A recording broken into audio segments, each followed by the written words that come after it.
আসসালামু আলাইকুম। সবাইকে স্বাগত জানাচ্ছি। আমি নাসরুল ইসলাম তন্ময়। শুরুতে বিআরবি কেবল সংবাদ শিরোনাম জানিয়ে দেব এই মুহূর্তে হাতে পাওয়া সর্বশেষ গুরুত্বপূর্ণ আপডেট বাংলা সংবাদ। শুরুতেই থাকছে বেগম খালেদা জিয়ার গাড়ি বহরে হামলা, শেখ হাসিনার বিরুদ্ধে মামলার আবেদন। 2015 সালে ঢাকা সিটি কর্পোরেশন নির্বাচন প্রচারণা চালাতে গিয়ে রাজধানীর কাউরান বাজারে বিএনপি চেয়ারপারসন খালেদা জিয়ার গাড়ি বহরে হামলার অভিযোগে মামলার আবেদন করা হয়েছে।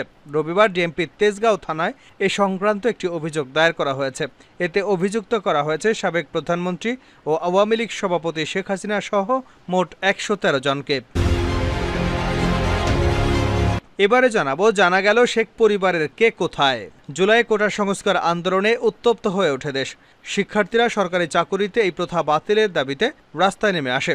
শিক্ষার্থীদের দাবি শেষ পর্যন্ত এক দফা দাবিতে পরিণত হয়, আর শেষমেশ তাদের এক দফা দাবির পরিপ্রেক্ষিতে শেখ হাসিনা ক্ষমতা ছেড়ে ভারতে পালিয়ে যেতে বাধ্য হন। শেখ হাসিনা বিদেশ যাবার পরে তার পরিবারের অন্য সদস্যরা কে কোথায় আছেন জানাবো এ বিষয়ে বিস্তারিত, সঙ্গে থাকুন। জানাবো শেখ হাসিনার ক্ষমতাচ্যুতির আগে যেভাবে পরিস্থিতি সামাল দিয়েছিলেন সেনাপ্রধান ওয়াকারুজ্জামান। এবার মুখ খুললেন গুম হওয়া সাংবাদিক কাজল, দিলেন ভয়ঙ্কর সব তথ্য। স্বৈরশাসক শেখ হাসিনার আমলে 53 দিন গুম ছিলেন একটি দৈনিক পত্রিকার আলোচিত ফটো সাংবাদিক শফিকুল ইসলাম কাজল। ছাত্র জনতার গণঅভ্যুত্থানে শেখ হাসিনা দেশ ছেড়ে পালিয়ে যাবার পর গুম নিয়ে মুখ খুলেছেন ভুক্তভোগী এই সাংবাদিক। সম্প্রতি টেবিল টক ইউকে শীর্ষক একটি অনুষ্ঠানে গুমের সময়কার অভিজ্ঞতার বর্ণনা দিলেন কাজল। বলেন, আমার 53 দিন চোখ বেঁধে রেখেছে, আমার মুখে বল দিয়ে রাখত, আমি কথা বলতে পারতাম না, শ্বাস নিতে পারতাম না। আজ যারা কথা বলতে পারছেন তাদের সবার সঙ্গে এমন আচরণ হয়নি। এবারে থাকছে সাবেক ডিবি প্রধান হারুনা রশিদের ব্যাংক অ্যাকাউন্ট জব্দ করা হয়েছে। সেই সঙ্গে তার স্ত্রী, সন্তান এবং তাদের মালিকানাধীন ব্যবসা প্রতিষ্ঠানের ব্যাংক হিসাব লেনদেন স্থগিত করা হয়েছে। রোববার বাংলাদেশ ব্যাংকের আর্থিক গোয়েন্দা সংস্থা Bangladesh financial intelligence unit Bangladesh bank এবং আর্থিক প্রতিষ্ঠানগুলোর কাছে সংক্রান্ত নির্দেশনা পাঠিয়েছে। এবং সর্বশেষ জানাবো আন্তর্জাতিক সংবাদ। 24 ঘন্টায় 960 সেনা, 27 ড্রোন সহ ব্যাপক ক্ষয়ক্ষতি ইউক্রেনের। রাশিয়ান বাহিনীর প্রবল আক্রমণের মুখে বিগত 24 ঘন্টায় 7টি মাল্টিপল লঞ্চ রকেট সিস্টেম, 27টি ড্রোন এবং 960 জন সেনাসহ ব্যাপক ক্ষয়ক্ষতির শিকার হয়েছে ইউক্রেন। রোববার এক বিবৃতিতে রুশ প্রতিরক্ষা মন্ত্রণালয় এসব তথ্য জানিয়েছে। এতক্ষণ শিরোনাম শুনছিলেন, এবার বিস্তারিত। প্রিয় দর্শক, আপনি যদি এই চ্যানেলে নতুন হয়ে থাকেন, ভিডিওটি দেখতে দেখতে চ্যানেলটি সাবস্ক্রাইব করে আমাদের সঙ্গেই থাকুন। আর এই ভিডিও সম্পর্কে আপনি আপনার মূল্যবান মতামতটি কমেন্ট বক্সে জানিয়ে দিন। আর হ্যাঁ প্রিয় দর্শক, জানিয়ে দিন ভিডিওটি কোথা থেকে দেখছেন। খালেদার গাড়ি বহরে হামলা, শেখ হাসিনার বিরুদ্ধে মামলার আবেদন। 2015 সালে ঢাকা সিটি কর্পোরেশন নির্বাচনী প্রচারণা চালাতে গিয়ে রাজধানীর কাউরান বাজারে বিএনপি চেয়ারপারসন খালেদা জিয়ার গাড়ি বহরে হামলার অভিযোগে মামলার আবেদন করা হয়েছে। রবিবার ডিএমপির তেজগাঁও থানায় এ সংক্রান্ত একটি অভিযোগ দায়ের করা হয়েছে। এতে অভিযুক্ত করা হয়েছে সাবেক প্রধানমন্ত্রী ও আওয়ামী লীগ সভাপতি শেখ হাসিনা সহ মোট 113 জনকে। তবে ঊর্ধ্বতন কর্তৃপক্ষের অনুমতি মিললে মামলা হিসেবে তা গ্রহণ করা হবে বলে জানিয়েছেন তেজগাঁও থানার ওসির চার্জে থাকা পরিদর্শক সারোয়ার আলম। তিনি জানান, 2015 সালে ঢাকা সিটি কর্পোরেশনের নির্বাচনী প্রচারণা চালাতে গিয়ে হামলার শিকার হয়েছিলেন খালেদা জিয়া। ওই সময় তার গাড়ির বহরে হামলা হয় রাজধানীর কাউরান বাজার, বাংলা মোটর এবং ফকিরাপুলে। ওইসব হামলায়ও সরকার দলীয় সম্পৃক্ততা বলে গণমাধ্যমে খবর বেরিয়েছিল। ওই ঘটনায় আজ 26 নং ওয়ার্ড বিএনপির সাধারণ সম্পাদক বেলাল হোসেন বাদী হয়ে অভিযোগ দাখিল করেছেন। অভিযোগে সাবেক প্রধানমন্ত্রী সহ আওয়ামী লীগের বিভিন্ন পর্যায়ে নেতাকর্মীদের আসামি করা হয়েছে। অভিযোগটি গ্রহণ করা হয়েছে। বিষয়টি ঊর্ধ্বতন কর্তৃপক্ষের মাধ্যমে জানানো হয়েছে। অনুমতি পেলে অভিযোগটি মামলা হিসেবে রেকর্ড করা হবে। জানা গেল শেখ পরিবারের কে কোথায়।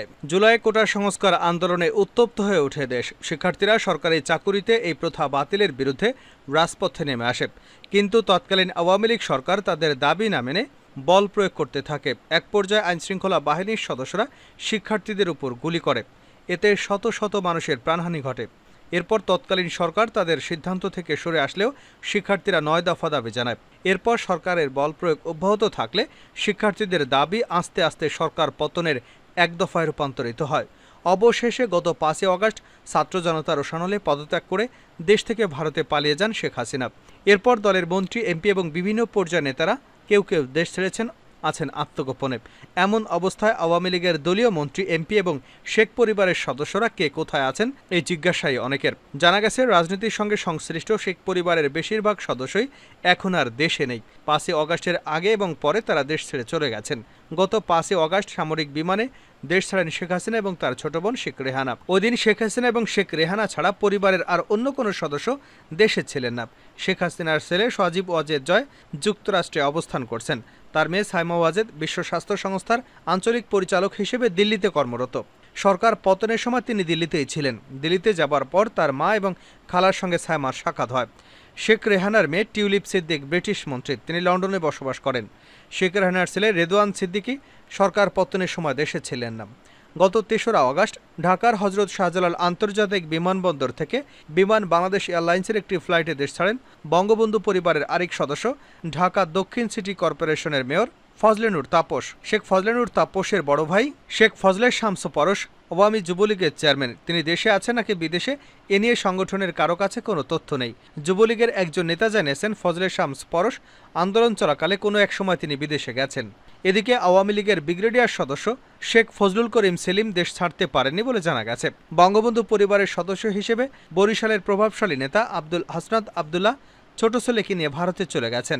বাগেরহাটের 1 আসনের সাবেক এমপি শেখ হেলাল সরকার পতনের আগেই দেশ ছেড়ে গেছেন। তবে তার ছেলে বাগেরহাট 2 আসনের সাবেক এমপি শেখ সারান নাসের তন্ময় দেশ ছাড়তে পারেনি, তিনি দেশে আত্মগোপনে আছেন।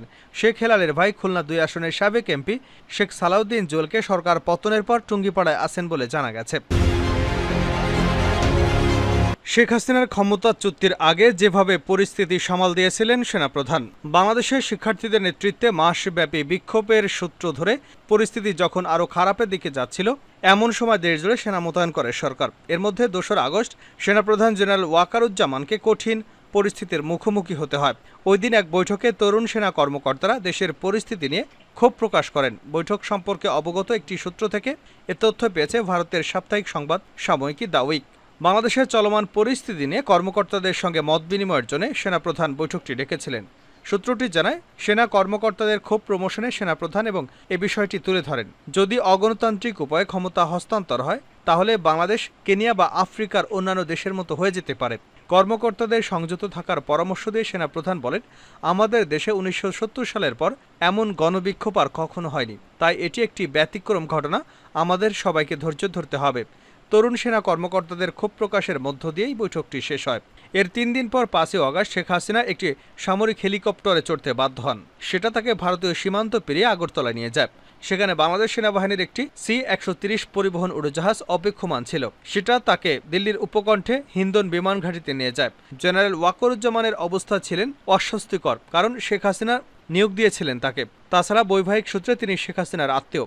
বিষয়টি সম্ভবত তাকে অস্থিতিশীল পরিস্থিতি সম্পর্কে আরও সতর্ক করে তুলেছিল। বিশৃঙ্খলার মধ্যে অপরাধমূলক কর্মকাণ্ড মোকাবিলা স্বাভাবিক অবস্থায় ফিরিয়ে আনতে সেনা মোতায়েনকে যৌক্তিক হিসেবে তুলে ধরেন সেনাপ্রধান।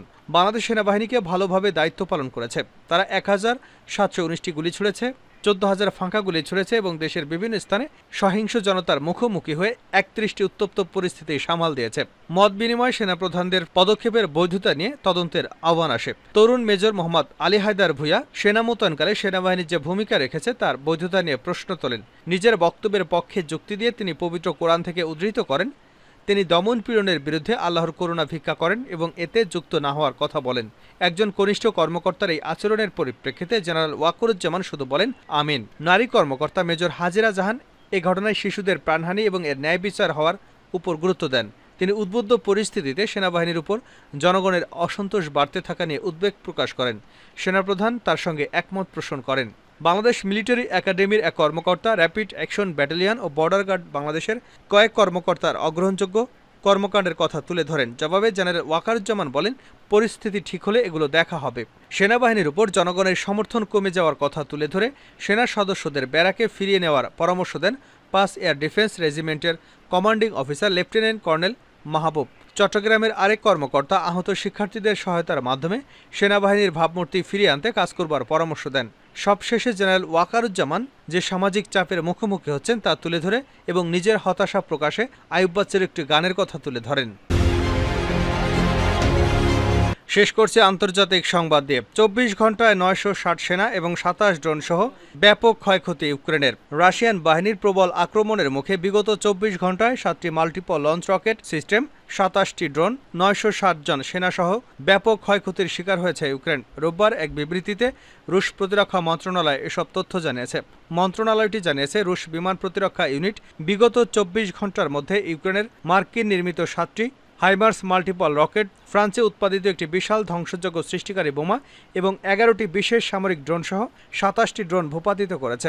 ইউক্রেনে বিশেষ সামরিক অভিযান শুরু হবার পর থেকে রাশিয়ান বাহিনী সব মিলিয়ে 639টি ইউক্রেনের যুদ্ধবিমান, 282টি হেলিকপ্টার, 30,112টি মনুষ্যবিহীন ড্রোন, 575টি বিমান বিধ্বংসী ক্ষেপণাস্ত্র ব্যবস্থা, 17,320টি ট্যাঙ্ক এবং অন্যান্য সাজোয়া যুদ্ধযান, 1,411টি মাল্টিপল রকেট লঞ্চার, 13,049টি বিশেষ ফিল্ড আর্টিলারি এবং 49টি মোটরযান ধ্বংস করেছে। বিবৃতিতে আরও বলা হয়েছে, ইউক্রেনের সশস্ত্র বাহিনী ব্যালট গ্রুপ সাউথ এলাকায় রুশ বাহিনীর সঙ্গে যুদ্ধ এবং 24 ঘন্টায় 720 জন সৈন্য, 2টি ফিল্ড ডিপো এবং একটি জ্বালানি সরবরাহ ডিপো হারিয়েছে।